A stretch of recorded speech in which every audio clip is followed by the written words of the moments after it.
challenge. Today we have a really fun one where we're going to make our own bug baths for our garden or our front yards or for our nearby parks. Now it may not seem like it because it did snow today, but spring is just around the corner. And what that means is that we're going to be seeing bees and birds and beetles and butterflies fluttering all around our green spaces, hopefully our backyards and our gardens. And did you know that those are all known as pollinators? Do you know what a pollinator is? A pollinator is a small animal that will take the pollen from one part of a plant and transfer it to another part of a plant. Or will take pollen from one flower and transfer it to another flower. The reason why this is important is that most plants need to be pollinated before they can produce fruits or vegetables or seeds. And so it is thanks to our pollinating friends that we have the vegetables and the fruits and all of the lovely tasty things that we need to eat.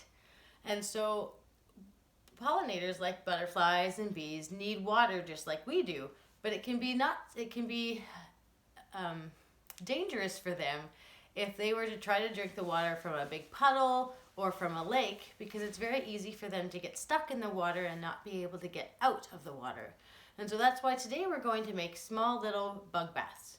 So to start, you're really just going to need three things. You're going to need a container, you're going to need something like rocks or sticks that the bugs can then attach onto, and you need some water.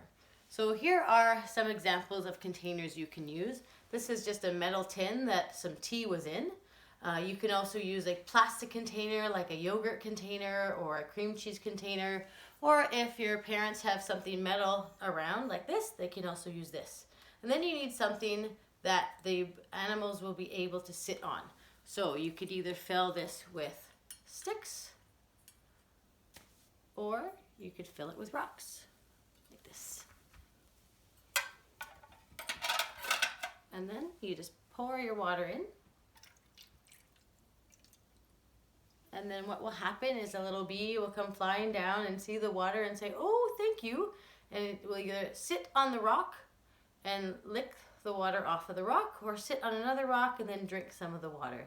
If the bee by accident, fell into the water, it now has these rocks or the sticks that it can then climb up onto, let its wings dry, and then fly away safely. Now, once you've made this, you're then going to want to place it near some flowers that the bees will probably want to pollinate. And then every few days, you want to check to make sure that there's enough water there, or that the water is nice and clean. And just keep it filled with water throughout the summer. And hopefully you'll be surprised to see a variety of pollinators and maybe even some animals like squirrels or chipmunks coming to your bug bath. Now, I would love to see photos of the bug bath that you make, and I'd love to see it in action if you happen to find a bee or a butterfly or something coming to drink water from it. And if you don't get a photo of it, maybe you can draw me a picture and send it to me then. So that's our challenge for today, to make a bug bath for pollinators. If you wanted to learn more about pollinators, you can get one of the adults that you know to go check out pollinator.org, and they can tell you all sorts of neat facts about pollinators. So that's all that we have for our Eco Challenge today. I look forward to talking to you again tomorrow. Bye-bye, fellow pollinators, or fellow planet protectors.